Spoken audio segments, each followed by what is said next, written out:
Good morning and good afternoon to all of you for joining our live webinar today, Structures and Mechanism of the Plant Pin-Formed Auxin Transporter. Today's webinar marks the first talk that will kick off our Research Insights Transporter Webinar Series 2022. My name is Jason Villagomez, Marketing Manager at Nanian Technologies, and will be your moderator for today's event. But before we get started, my colleague, Dr. Maria Barthness, Senior Scientist and Product Manager of the Surfer team, would like to say a few words. Thank you, Jason. So I would like to welcome everybody on behalf of the whole Surfer team. Thanks a lot for joining us today for the first session of our Transporter Webinar Series 2022. And a very special welcome to Bjørn and Ulrich, our speakers today. Thanks for being with us. It's a pleasure having you today, and thanks for sharing a very exciting and brand new part of your research. We are actually quite honored. Today, we have a special setting as Bjørn and Ulrich will present a joint talk together about a collaborative project. As mentioned, this is the first webinar in 2022. The next session will be about a GABA and sugar transporter and focusing on substrate binding kinetics. And finally, end of the year, we will have a session about antiporters. So if you're interested, we will send around invitations as soon as the sessions are open for registration. The webinars are a continuation of our first transporter webinar series, which we organized last year. We hosted 5 sessions with overall 10 international scientists from academia and industry. And all these talks are still available on demand. So if you missed them or if you're interested in one of them, then have a look in the event chat right now. We are posting the link where you can access the webinars. And finally, if you got interested in the technology and want to try it out, just get in touch with us. We can maybe help you find a collaborator, or we can perform some measurements for you in our own facilities. We are also going to post a link in the chat, or just contact us in any way. With that, I will hand over to Jason, and I'm looking forward to the talks. Thank you, Maria. Once again, joining us as presenters today, we have Bjørn Pedersen, Associate Professor, Department of Molecular Biology and Genetics at Aarhus University in Denmark, and Ulrich, Associate Professor, Plant Systems Biology at Technical University of Munich in Germany. And as stated earlier, Bjørn and Ulrich will jointly present the following presentations: Structure and Mechanism of the Plant Pin-Formed Auxin Transporter. But before we get going, a little bit of due diligence. Upon completion of the presentation, we'll hold a live Q&A session with the presenters, and as such, welcome you to submit your questions at any point throughout the course of the presentation. You can log a question in the chat window found on the right-hand side of your screen. Your message will come directly into the queue and be addressed at the conclusion of the presentation. If you happen to experience any technical difficulties at any time, please inform us via the chat box. Additionally, today's presentation will be made available on demand shortly upon completion of the event, inclusive of a transcribed copy of the Q&A session. I will now turn over the presentation to Bjørn and Ulrich for the start. Fantastic. Thank you, Jason. Sounds really good. Ulrich, you'll share the slides, right? And I hope you can all hear me. There we go. I'll just request remote control. There we go. Okay, thank you very much. Thank you for inviting us. It's a great pleasure to be here and present some of our joint work. I hope you can all hear me fine. And I think I'm just going to say a few words of introduction. And then I think, Uli, you wanted to say a few words also, and then we'll get started. So first of all, this is the first time, at least for me, doing a joint presentation online. So it's going to be interesting to see if we can figure out how to change slides between the two of us.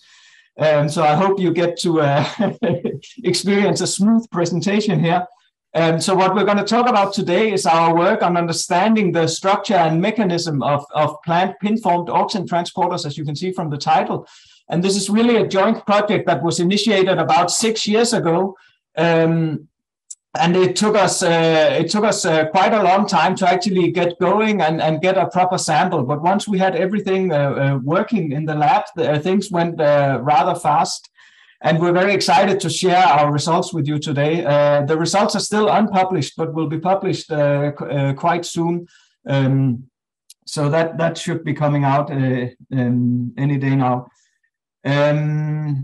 Let's see. So basically, this is also a nice example of collaboration between Ulrich's group and myself. So we did the structural work, whereas Uli did the biophysical characterization, which includes all the surfer assays that you will see today. So the structure of the talk will be that I will introduce the topic, and then Uli will give you some scientific background. I'll briefly present some of the structural data that we have on this, and then we will focus on the biophysical characterization using oocyte assays and using the surfer technology. And Uli, I don't know, you had a few things you wanted to say also? No, I'm good. Also welcome from my side, and I guess in the interest of time, we can also get going. Yeah. Perfect. Okay, so I'll start up. So it's a great pleasure to see all of you again. This is the first time we're presenting this, so we're very excited about that. What we're talking about, let's see if I can get this thing to change. Already now starting that. As usual, it worked when we tried it. Okay, here we go. Okay, so I think what we're going to talk about today is really tropism. So we want to understand how plants are responding to environmental clues.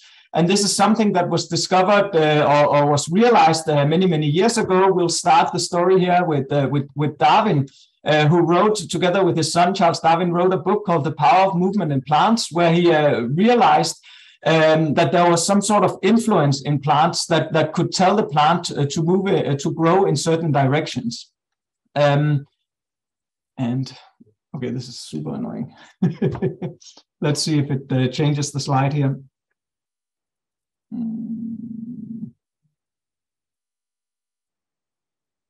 Sorry, I'm just waiting for the slide to change.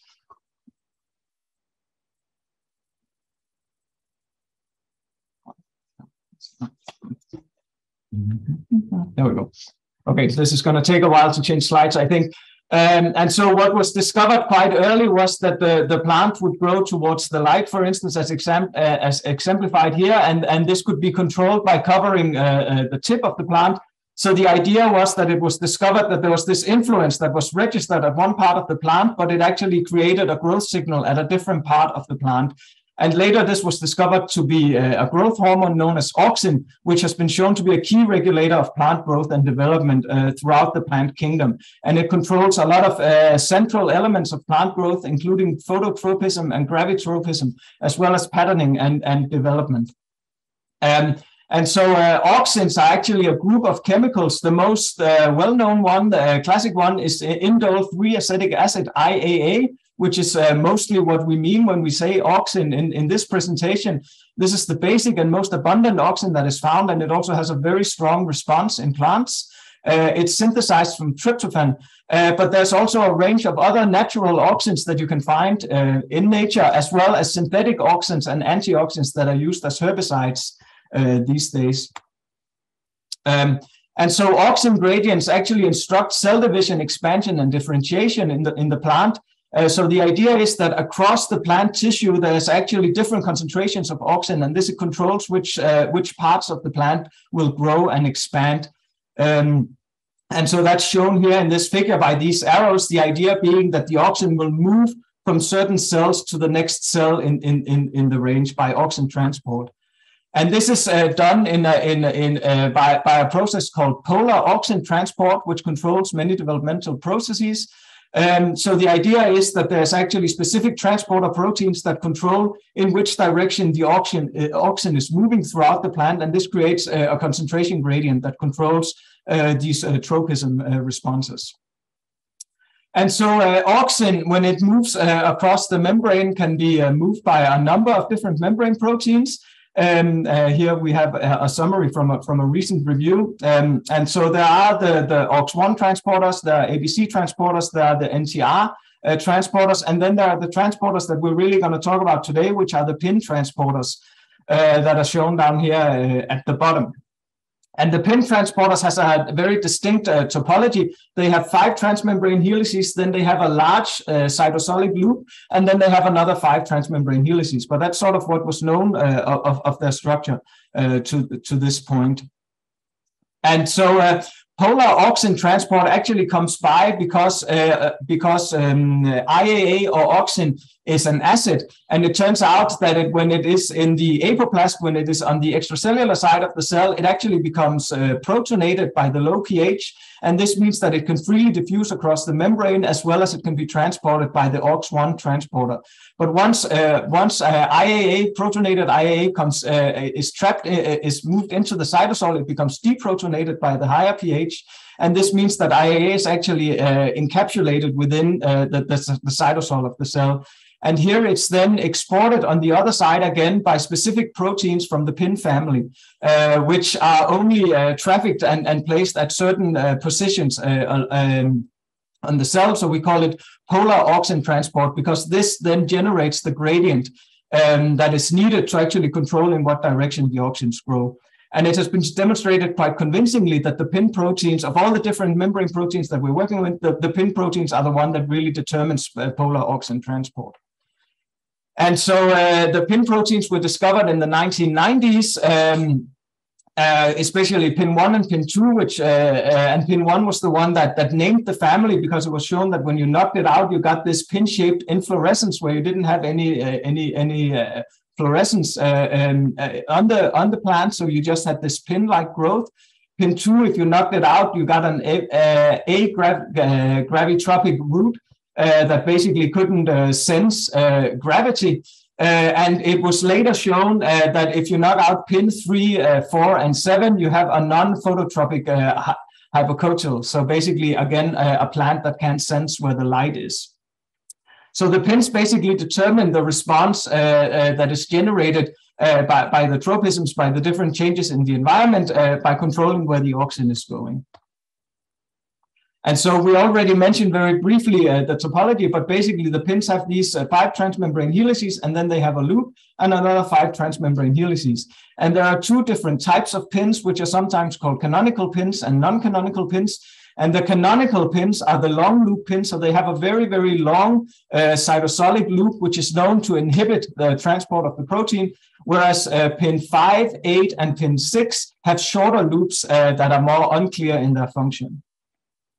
And so what is known is that the canonical pins are the ones that most people have worked on, and these are actually inactive in their native state. And then what happens is that specific PIN kinases will actually phosphorylate the loop, and this will somehow release the loop from the protein in a process that is still unknown. But what happens for sure is that the protein becomes phosphorylated, and then this activates the transporter, and it starts exporting auxin as it should. And then you can have phosphatases that reverse this transport activity. And then we have these non-canonical and short loop pins where it's basically unknown what happens. And so that's basically the starting point for today's talk. We want to understand pin form. We want to understand how they transport auxin. We want to understand the substrate specificity and the structural features that allow for substrate specificity and allow for active transport. And we want to understand the molecular details of the transport mechanism of pins. And with that, I think I'll turn it over to you, right, Uli?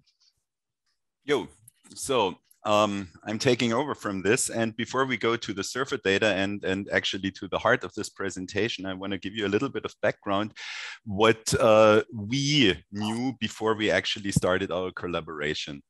And in my group, before we started using the surfer technology, we were mainly expressing the PIN proteins in Xenopus levis oocytes. And this is a technology that's fairly commonly used to characterize transport proteins. So what you do is you inject oocytes individually with messenger RNA of a transporter of interest, and then after a little bit of incubation, the protein becomes inserted into the membrane. And then this is generally used for flux studies or for 2-electrode voltage clamp. And here as Bjørn already mentioned, we never were able to see transport when we express pin proteins alone. So when we express pin proteins here by injection of RNA, and then we later, after 4 days of expression of the protein, we inject radio-labeled IAA into the oocyte in order to have a electrochemical potential that's directed from the inside to the outside as a driving force, because these are exporters, we never saw anything. However, when we expressed pins and a corresponding kinase, what we then saw was export of radio-labeled IAA from the cell, and this is what usually happens. So in this case, what we have is pin 3 expressed without a kinase, and over the time course of the experiment, which is a quarter of an hour, at any given time point, these are 10 individual oocytes that were first injected with RNA, and then after 4 days also individually injected with a given amount of substrate. So over time, you don't see the loss of radioactivity. However, here in the presence of a co-expressed kinase, in this instance, it was D6PK, we get at each time point significantly less radioactivity in the oocyte, which is consistent with transport. And when we do a linear regression here, we can actually calculate transport rates. And what becomes evident here now is that pin 3 doesn't transport. However, when you have a kinase co-expressed, we do see transport. And we were kind of happy with this assay, but we never could do a lot with it, because one of the things that we realized fairly quickly is that when we just take oocytes that aren't injected with an RNA, so just oocytes not expressing a foreign membrane protein, and we inject substrate at the concentrations which are indicated here, so up to 10 micromolar, that's actually fine. But when we go above 10 micromolar, we see that these oocytes also lose auxin, and then we get a fairly big error. And after that, it was impossible to use. However, when you look at the physiological concentration of auxin that was determined here in Karin Lung's group, the physiological range goes from a little bit over 0 to about 5 micromolar. So we thought, okay, that's good. We can work within the physiological range. And what I show you here is now unpublished data that we just submitted in a paper from Dorina Janacek, where we looked at pin 1, pin 2, and pin 3, which are canonical pins. And we have 2 kinases co-expressed. It doesn't really matter for the moment what the identity is here. And when we titrate then the auxin concentration, you can see what Bjørn alluded to. So in the absence of a kinase, we don't get any transport at all. And this is true for all the pins that we looked at. However, when we co-express a kinase, what we get is an increase of the transport rate. But what we always found a little bit odd is what you can see here. There is a linear correlation between the auxin concentration and the transport rate. And for those interested in enzyme kinetics, this indicates actually that we're in the linear range of the Km curve, and that here we are way below Km. So also this indicates that the canonical pins at physiological concentration work below the affinity of the transporter for its substrate. The other thing that I also need to introduce for you to understand the following presentation is that there is a substance which is called NPA, or naphthalphthalamic, which has been commonly used as a herbicide. And this has been known since the 50s, and it has extensively been used as an inhibitor of polar auxin transport.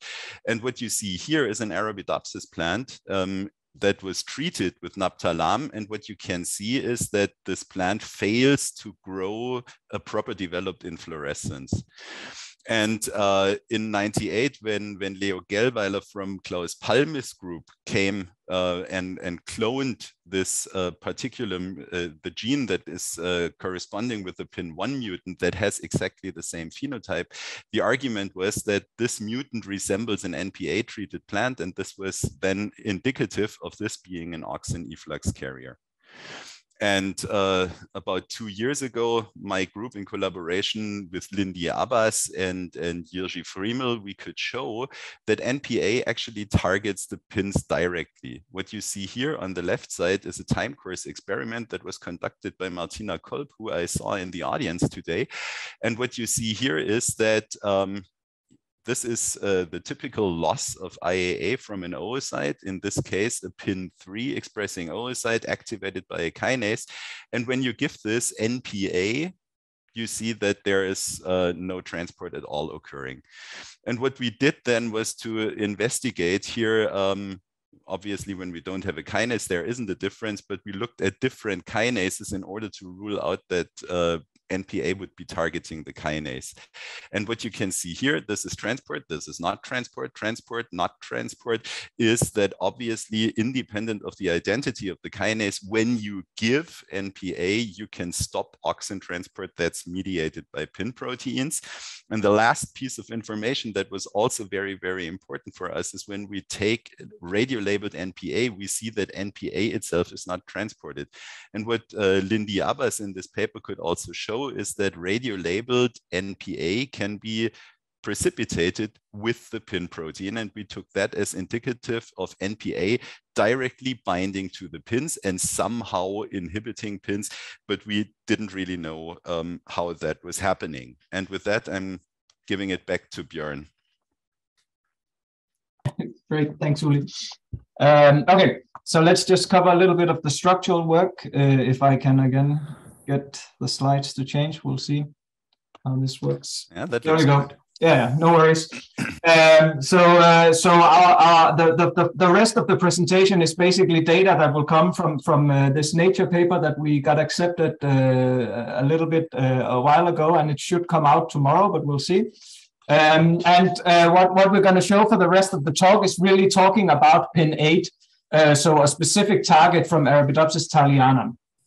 And just to remind you also what we've said a couple of times, we have 8 different pins in Arabidopsis thaliana, and 5 of them are long loop pins or canonical pins, and then we have the 3 odd ones out. And pin 8 is one of these short loop pins.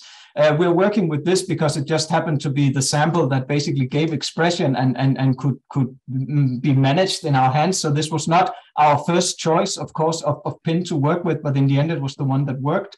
One of the things that is worth noting for pin 8 is that if you build a dendrogram like you see here, you see that pin 8 actually clusters together with pin 3, 7, and 4, and so it's not really that distinct from the canonical long loop pins. In fact, it's more closely related to the long loop pins than it is to the other more unusual pins, pin 6 and pin 5 that you see at the bottom of this dendrogram. And this is also, I don't show the sequence alignment here, but this is also very obvious when you do the sequence alignment. You can see that pin 8 is perfectly conserved in terms of binding site and everything else.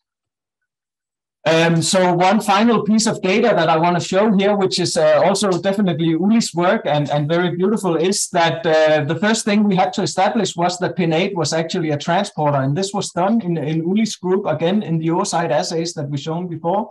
And you're seeing it over here. You see that if we compare again now with pin 1 down here, you see that pin 1 is inactive, and then you add a phosphatase and it becomes activated.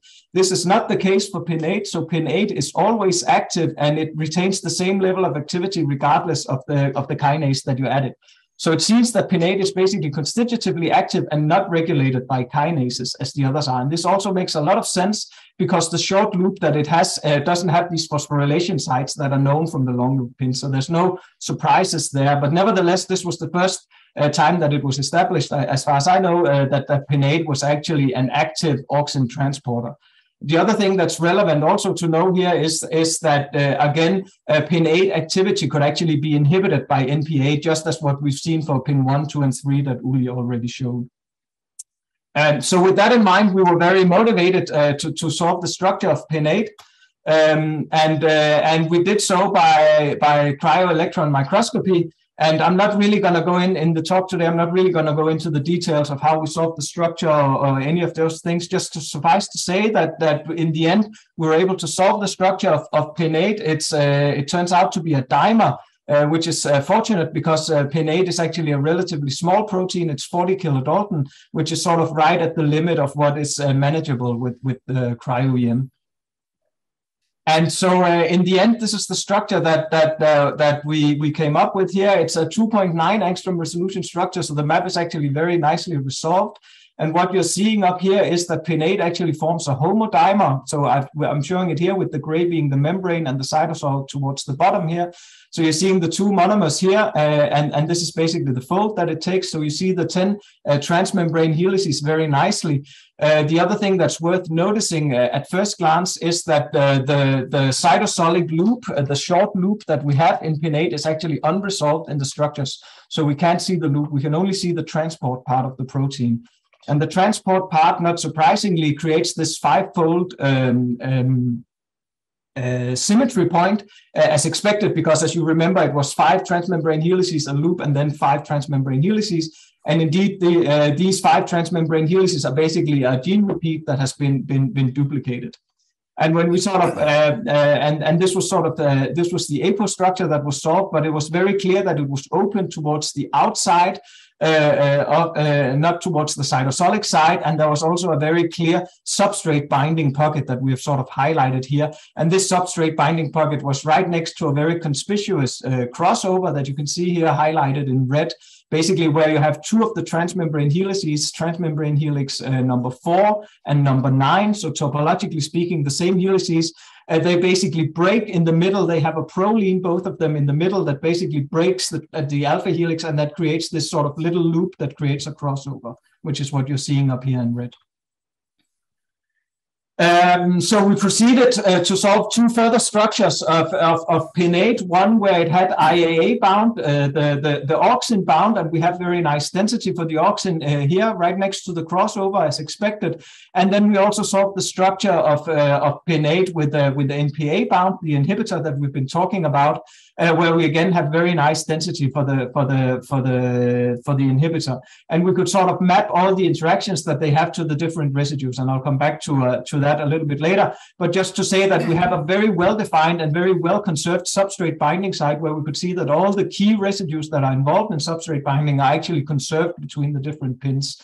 At the same time, we could see that ligand recognition is really based on shape complementarity. So we can sort of see what parts of the protein is interacting with the different parts of IAA or NPA in this particular case. The other thing that's interesting is that we had the outward-facing state for the apo structure, and it turned out that IAA, when we put that into the structure, when we solved the structure with IAA, it was also outward-facing, but very serendipitously, but also a little bit expected, because prior data had shown that NPA bound to the inside of the protein. It turns out that when we bind NPA to the structure and solve the to the protein and solve the structure of this, we get an inward-facing conformation, which is what you see here at the bottom. So we basically have 2 very, very distinct conformations. We have one where the binding pocket is open to the outside, and one where it's open to the cytosolic side with NPA bound. So we basically have 3 structures in 2 key conformations to understand the transport properties of this protein. The other thing that is very noticeable, which is highlighted here in the figure over here, is that the monomer itself is actually clearly divided into 2 domains that we call the transporter domain and the scaffold domain. And the scaffold domain itself is here in blue, is basically creating the dimer interface.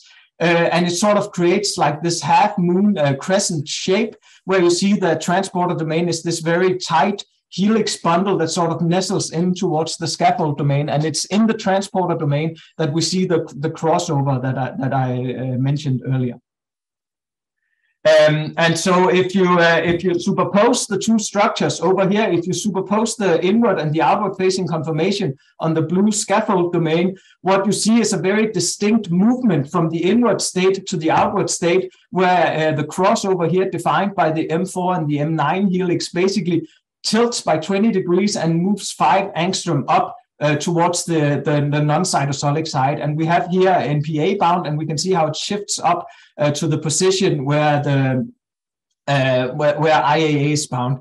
And in both cases, this is in part mediated by this key residue, asparagine 117, that we find is coordinating to the carboxylic acid of the auxin. And the other part that is relevant to notice here is that the broken helices here will actually create a dipole, a positive dipole moment that is pointing in towards this negative charge of the auxin or the inhibitor. So basically, this is part of the central recognition that we find for auxin transport.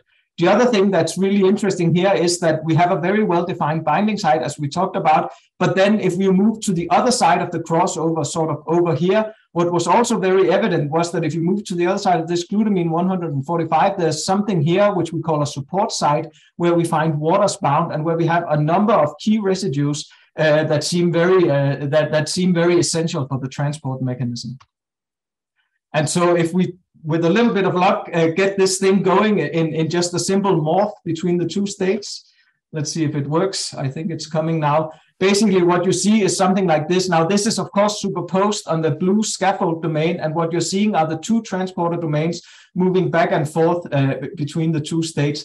And what you can clearly see is the crossover that you have over here, how it's moving up and down by these 5 angstroms, creating something that is well known within the transporter field as an elevator transporter mechanism. So what we have here is actually something that is fairly well known in the field, but just wasn't realized that pinnate actually worked by the same mechanism. So basically, it turns out that pins work by a crossover elevator mechanism. So we have this crossover, and it's basically moving up and down compared to the scaffold. And we have, again, these 2 scaffold domains and the 2 transporter domains over here. So it turns out that there is at least 3 other families of membrane proteins that function by the same mechanism. So one is the bile acid sodium symporters, where we have 20 different structures actually solved in the PDB. So we have a whole range of publications here. And the other one is the very well-known sodium proton antiporters, where we have 26 structures solved so far. And both of these work by this crossover elevator mechanism. And then just very recently, we had 2 publications, sorry, one of them seems to have been lost in the slide, but there's 2 publications that came out at the same time of bicarbonate sodium symporters that also has this crossover mechanism. So to us as structural biologists, it was surprising that this wasn't realized for the pins, that they were operating by the same mechanism. So we decided to look into this a little bit more, and one of the things that came out as a surprise is actually that it turns out, this is a very complex slide, so bear with me, but it turns out that the topology in pins is actually inverted compared to the other transporters. So if you have the Auxin transporter monomer up here, the one that we've been looking at so far, and you have the crossover here, if we zoom in on it, what you see is that we have an M4 helix here that starts down here and goes up, and then we have an M9 helix that goes down in the other direction. It turns out the bicarbonate transporters that came out about 9 months before we submitted our paper basically have the same type of topology. So it's the same idea, M4 up and M9 down, basically, where we have the extracellular side up here and the cytosolic side down. Now, to create the same kind of topology for the sodium proton antiporters and the bile acid symporters, again, with the M4 helix going up and in this case, the M11 helix going down, or the M4 and M9 going down, basically, what you need to do is you have to flip the protein. So you have to invert the typology. So it turns out, so now we actually have the cytosol up here and we have the extracellular side down on the other side. So this means actually that there's been some sort of gene duplication event where the topology of the protein has been flipped. So one can say that the Auxin transporters are functioning in reverse compared to the sodium proton antiporters and the bile acid sodium symporters. So that's, to us as structural biologists, that's super, super interesting. And that's also part of the explanation why the link to these transporters had not been recognized prior, because if you only do sequence alignments, then you are not able to identify this because of this flip in topology. The other thing that's worth noticing is that the other 3 groups that we have here are all either antiporters or symporters, so they are driven by another substrate. And in all cases, you have either a sodium that is bound over here in the equivalent site to our support site. So here you have a sodium site and a sodium site, and over here you have the proposed proton site. So in all cases, what we have is a very clear morphology where we have a binding site on one side of the crossover, and then we have a secondary site on the other side of the crossover, where we basically have the driving substrate bound, either a sodium or a proton for the others. So this opens up for the very clear question whether auxins have the same kind of mechanism that they actually need to be driven by some sort of other substrate, which could be sodium, so it could be protons in this case. And Uli, you will cover that as well. But in the end, this is the proposed mechanism that we have. Basically, we have the inward structure where IAA will bind. Remember, it's negatively charged because of the pH. It will bind up here and be coordinated by the dipoles of these residues and the N117 residue. Then the site basically moves up in this elevator mechanism, and then because the outward state, the pH changes, this helps to dissociate the auxin from the transporter because it becomes protonated, and it helps to release the auxin. And then the empty occluded state should return to the inward open state. So there are some implications of this. One is that it's probably the membrane potential that is driving the transport, so the negative charge. We have a negative charge dissipation in here because of the broken helices. So this explains why we need this type of crossover to actually drive transport.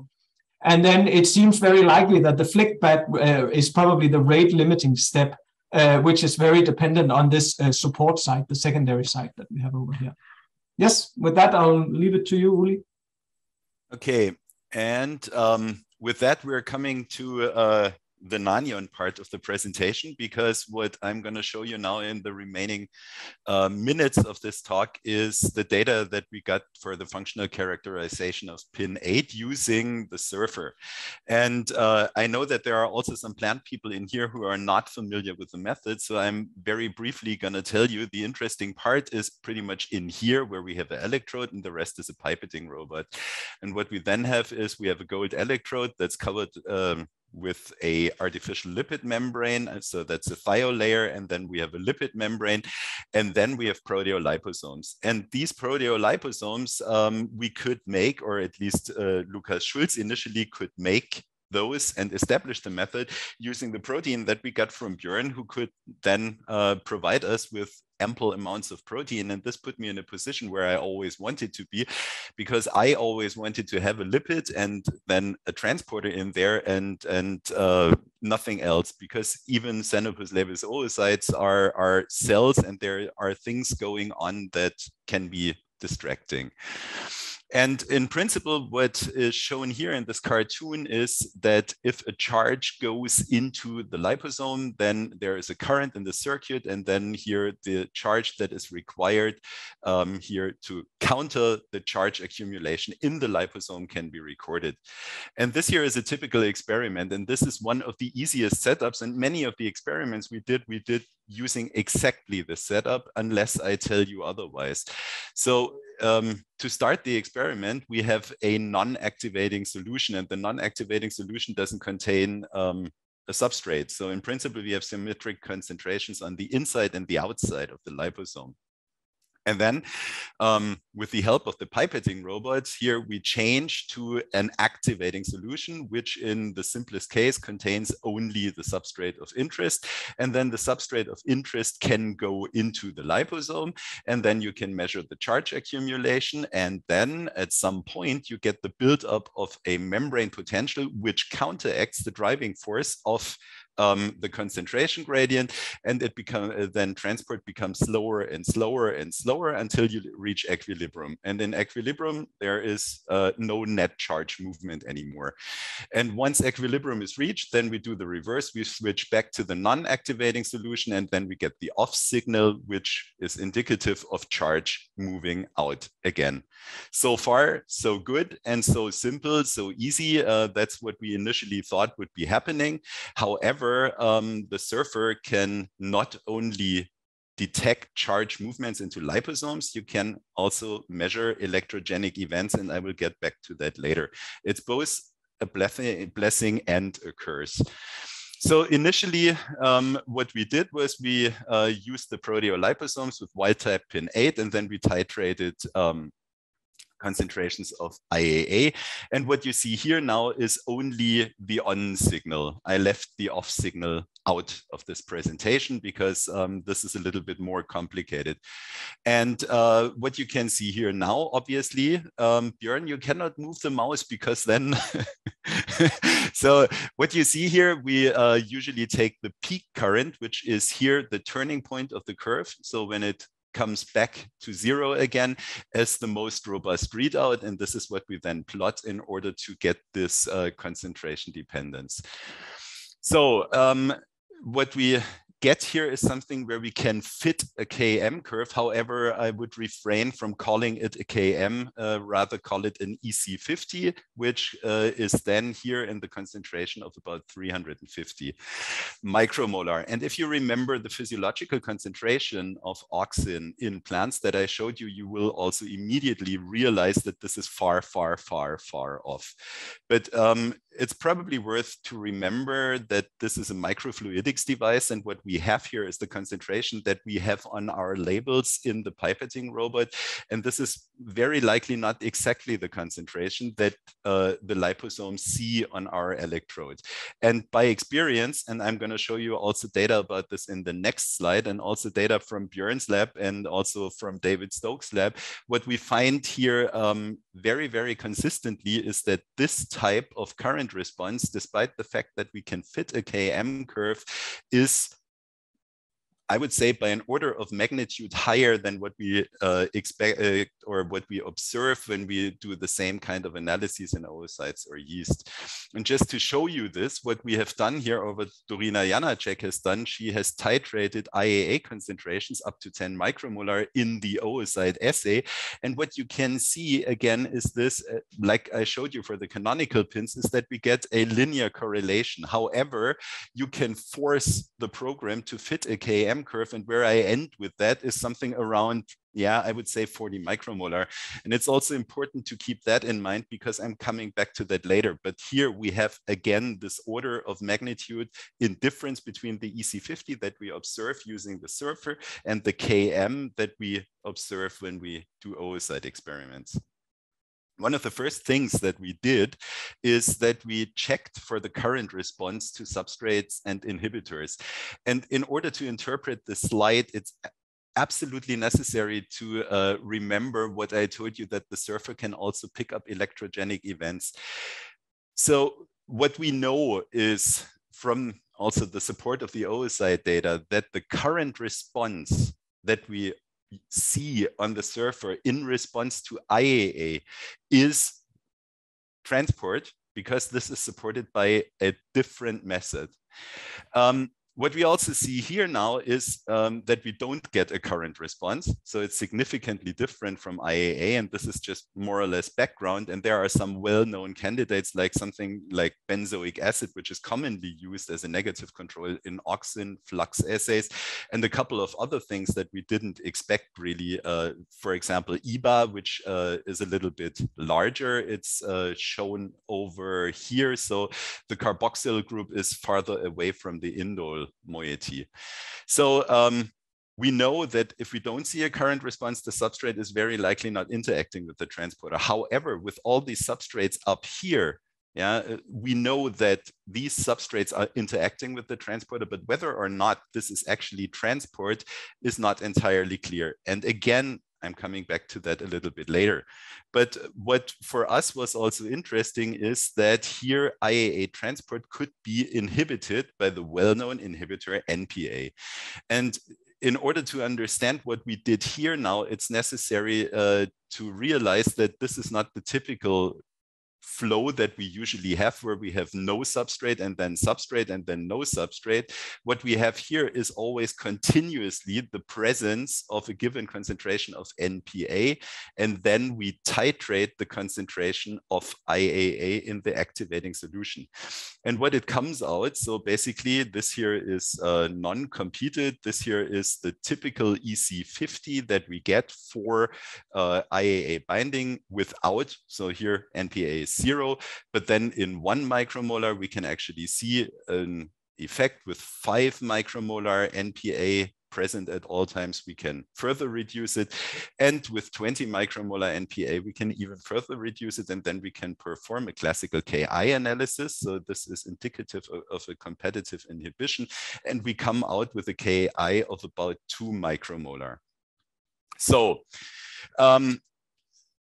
let's talk a little bit about NPA, and this is a surfer presentation. So I also have to show some surfer data that are not really in the paper, or at least very well hidden. What we do is we can also titrate NPA concentrations. And again, this here is the concentration that we have on our vials. And very likely, this is also then shifted by an order of magnitude. The EC50, so the half maximal that we see here, is in the range of, I would say, something like 50 or 34, in this case, plus minus 28 micromolar. And what you can see here now, this here is the binding signal to NPA. So it looks fairly similar to what we observe for NPA binding, but to the trained eye, we can see that there is, I would call it an overshoot here that is not present in the IAA curves, at least in this very, very pronounced form. So when we compare the binding current that we have here for IAA shown in red and for NPA shown in blue, you can see there is a difference. And one of the most striking ones is here the time component.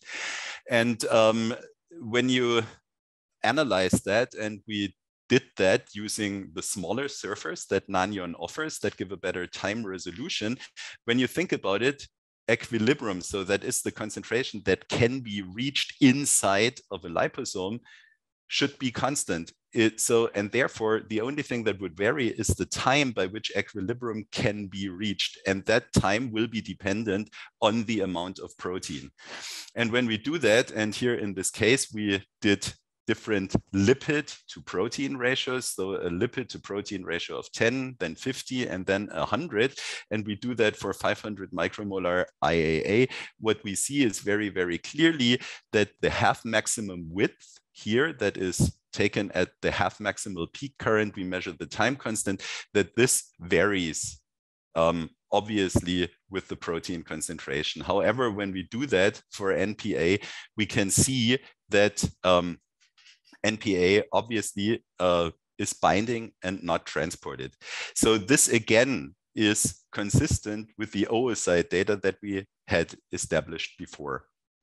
And so we took that to our advantage, that we have two substrates that compete for the same binding sites. And then we determined the KD for NPA and for IAA. So in principle, what we did here now is that we had a constant concentration of IAA that we determined here.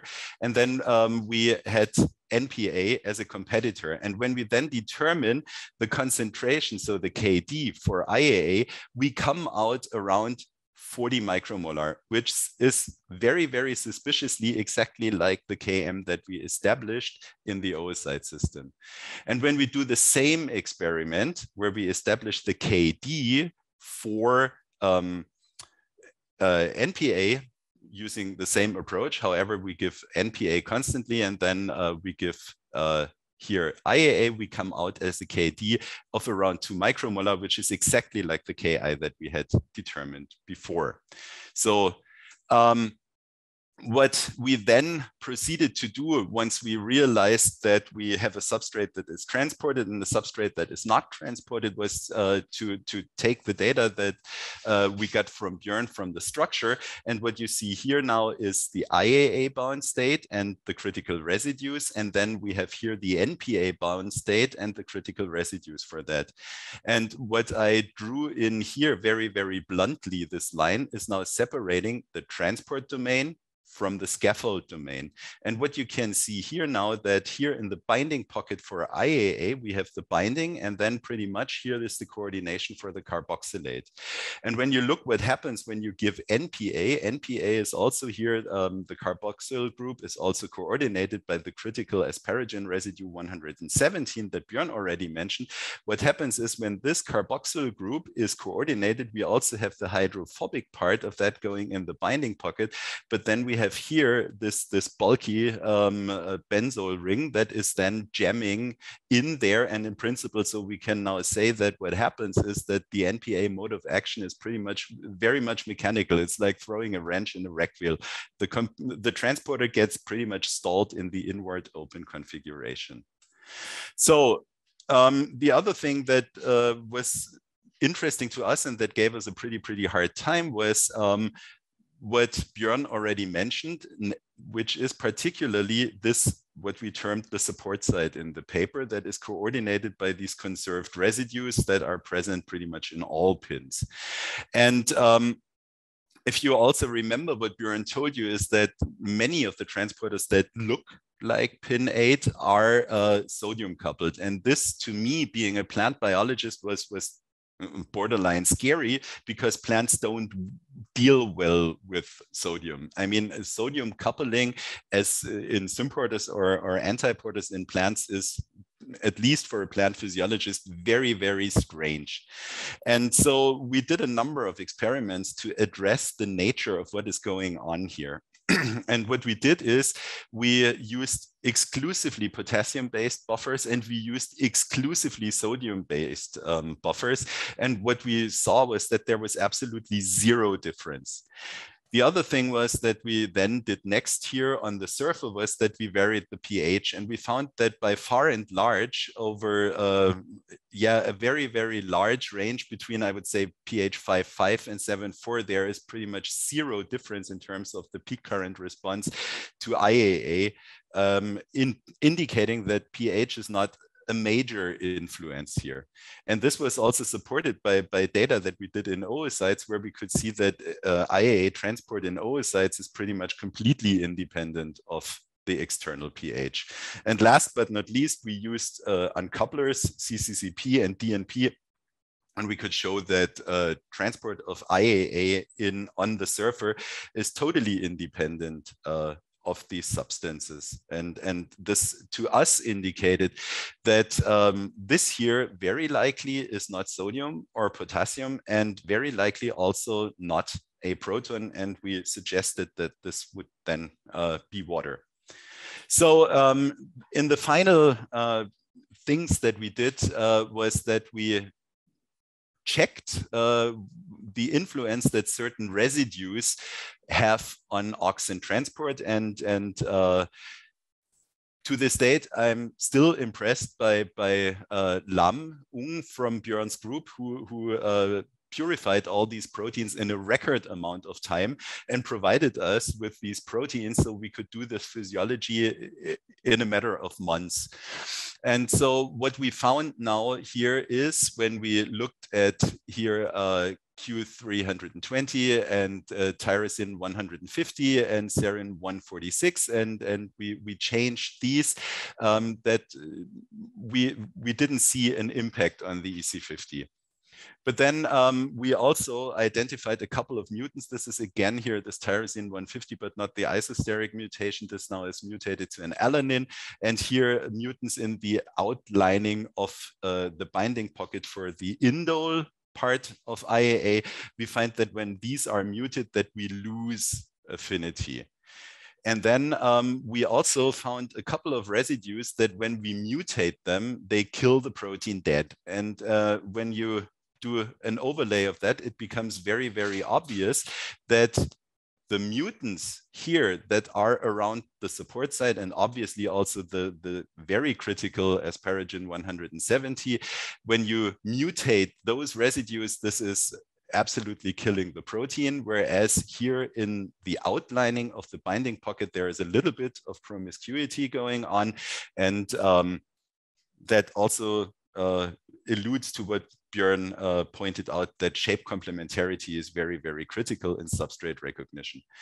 What I should point out, and I want to point out, and I can't show you the data now here, is we also have done these point mutations and we measured them in oocytes, and we can also say that also in oocytes, mutants that kill the protein on the surface also kill transport in oocytes, and mutants that still transport, even so to a lesser extent here on the surface, also transport less auxin in the oocyte assay. And last but not least, just last week, we also introduced the corresponding mutants into pin3 and complemented the corresponding mutants in plants. And we find that even though the proteins localize nicely in plants, they are non-functional. So that all points in the direction that the predictions that we could get on the surface in a record amount of time, which is really the power of this method, hold true when we look at other mutants, and we also see the physiological relevance of that when we test these mutants in plants. And with that, here I have a couple of conclusions pretty much summarizing what Bjørn and I told you. Pins are dimers. That was not known. However, we do not know really if they can also function as monomers. Each monomer can transport the substrate, and these monomers likely operate independently of each other. So as Bjørn said, pins are using a well-known elevator mechanism with a moving transport and the static scaffold domain. The pins are structurally related to bile acid sodium symporters, bicarbonate sodium symporters, and sodium proton antiporters. So, but what we suggest is that the pins are secondary and active uniporters. So the support side is key to transport. And if you will, pins, remember, coming from an antiporter symporter superfamily. Charge can drive the transport, which means that the proton motive force is a driving force. And if you think about a plant membrane, a plant plasma membrane, where negative membrane potentials up to -200 millivolts have been measured, that is a considerable driving force for driving a negatively charged substrate. As Bjørn said, the flip back is very likely the rate limiting step. And what is interesting to us is that the pins have a very low substrate affinity. In oocytes and also on the surface, this is very much consistent. Substrate affinity is far, far, far away from the physiologically found IAA concentrations, which means that the amount of protein, so if pin 3 is 4 times quicker than pin 1, if you then have 4 times the amount of pin 1 in the plasma membrane, you will end up with the same transport rates, which may explain why pin cycling and plasma membrane occupancy, and also the amount of pin that can transport by the activity of kinase, is so tightly controlled in plants. Substrate is recognized by shape complementarity in the transport side, and the carboxylate is central for coordination and likely triggers the transport event. With that, I mean, we're coming to the acknowledgements. These are our funding sources on Bjørn's side and on my side, and the teams in Aarhus, the first authors of the study, Lam Ung, who, as I said, was really incredible in getting all these mutants ready so quickly, and Michael, who started the project off. Then mainly in my lab, the guy who did in the framework of his master's thesis was Lukas Schulz. Martina and Dorina pioneered the work using all the oocyte data that we built on. And what I can say is that this, after having had a number of collaborations, this was one of the most enjoyable I had, because this was always a team effort, and it turned out really, really nicely. And with that, I guess we're done, and we should be ready to take questions. Perfect. Thanks once again to you guys for the presentation. That was really, really good. Again, for everyone, just type in the questions in the chat. Don't be shy. To get going here, this is actually for both of you. Do you have a hypothesis which reaction in dye structure causes the electrogenic binding of NPA? Sorry, say the question again. Do you have a hypothesis which reaction in dye structure causes the electrogenic binding of NPA? So what I think is happening with NPA is the binding of NPA, since it's negatively charged normally, is that this will neutralize the positive dipole that you find in the crossover. And I think the reason that we have this very strong binding signal in general for these type of transporters is basically because we have this quite special but well-known transporter fold where you have these dipoles created by the alpha helices that basically surmount to around +2 in charge in the middle of the membrane. So you actually, just by the whole topology of these secondary transporters, you're basically creating a fold that has inherently some positive charge buried in the middle of the membrane because of the breaking of alpha helices. And so I think as soon as you put something in there, that immediately disturbs a positive charge in the middle of the membrane, and that changes the capacitance of the whole system. That's why we see these binding signals so clearly for this particular system in the surfer. Ulrich, would you like to add anything, or? No, I'm happy with his answer. Couldn't have done it better. I'll move on to the next question. Recognition of your work, fantastic work, congratulations. On the driving force, the membrane potential works for the PM. What about the pins like 8 in the ER? That's a great question. We're wondering about that ourselves. I mean, there is hardly any membrane potential across the ER, and what the driving force here is well, concentration and the activity of conjugating enzymes that take auxin out, and yeah. This is one of the best questions surrounding our work. Bjørn? Yeah, I don't have much to contribute. It's basically a mystery at this point, to the point where we also need to establish better what kind of concentration gradients are actually being created inside of these organelles inside of the cell. How big of a concentration gradient can pinnate, for instance, create, if a concentration gradient at all is possible to create? So it is possible that the pins in this case becomes almost like facilitators that can only create the level of concentration that you have in the cytosol. I don't know if Uli, you would know better than me, if there are any studies that have specifically addressed concentration differences between organelles and the cytosol in terms of auxin levels. That's a very good one. I'm not aware of any studies that do that to a satisfactory level. But it's a great question. It's not given from our data. It's not given that the pins would be able to concentrate auxin inside organelles. Yes. Basically, I guess that's the answer. Cool. Again, more acknowledgement. Excellent work. Thank you for the wonderful talk. May I know in which heteroleucine system the pin 8 was expressed? Is it dimer in that expression system, or also in plants? Has this been tested? Yes, so the protein is expressed in yeast and Saccharomyces cerevisiae. And in our hands, the pin protein, it took a long time to get a good sample, let's put it that way. But in our hands, when everything seems to work well, it comes out as a dimer, basically. So it seems to be very consistently a dimer. When we look at it on the cryo-EM grids, we see only dimer particles. We don't see monomeric particles or trimer particles or anything like that. That doesn't mean that it's impossible that it can function as monomers or trimers or whatever change oligomeric state. But based on the interaction surface that we see in the scaffold domain between the two monomers, it seems pretty consistent that at least pin 8 will for sure be a dimer. And we, based on, of course, now, as you all probably appreciate, we can use AlphaFold also to predict what the structures will look like. And we see no change in the dimeric interaction interface to the other pin proteins. So we see no indication whatsoever that the pins should sort of dissociate and become monomers. Or even become trimers. This is known for, so just to sort of add to that, the bicarbonate transporters are actually trimers and not dimers. So the fold can operate in a trimeric state, or at least that's known from the literature. So what I can add to that is when we express canonical pins in where we have antibodies in oocytes, we also see dimers. A considerable amount in oocytes is always in dimers, even on a denaturing gel.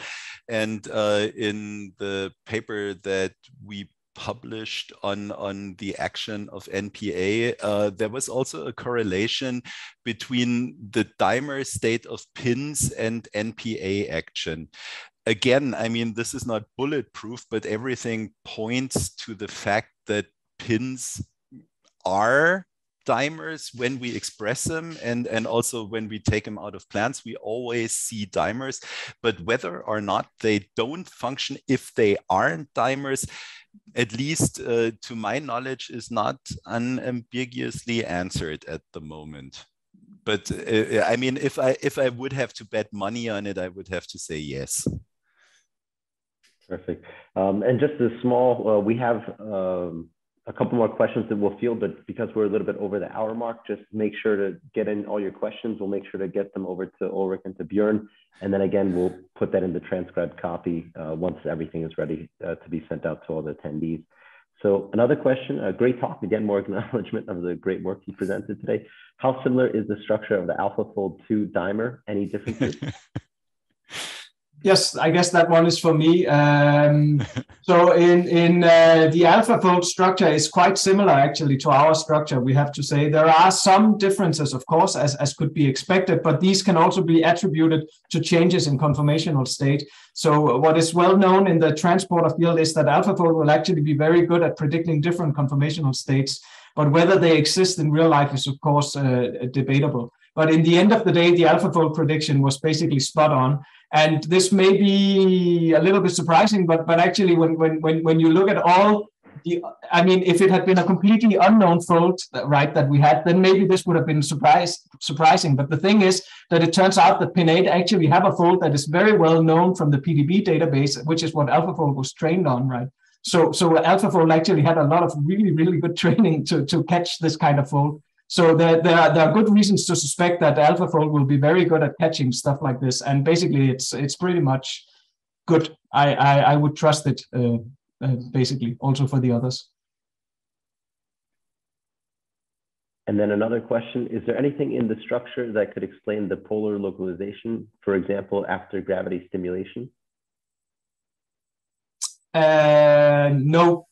and I mean, I have a pretty good idea who asked that question, but what we didn't touch on here is the loop, and the loop of the canonical pins is a very, very interesting beast, because I mean, this is where the regulation comes in, where the kinase phosphorylates, and also Jiří Friemel has shown that very convincingly, and also others here in the group. I mean, I think Christian Luschnik at least was here for a little while, have shown that the loop plays a critical role in the localization of pins. And I mean, what we will show fairly soon is also that the loop not only is an on-off switch, but it also contributes to the transport properties of the protein. And here, to answer that question very, very briefly, is I would say that most of the information for targeting pin proteins and the cell biology is residing in the loop. Then with that, I'll close out today's session. Once again, Ulrich, Bjørn, thank you so much for presenting. I think the audience really appreciated and got a lot out of that. I know I certainly did. For those of you interested in the webinar series, our next session will be in September, so after the summer holidays, but do look out for upcoming updates from us and from the Surfer team on that. And yeah, wish you guys a good rest of your day, and we look forward to you joining our next session. Thank you. Thank you.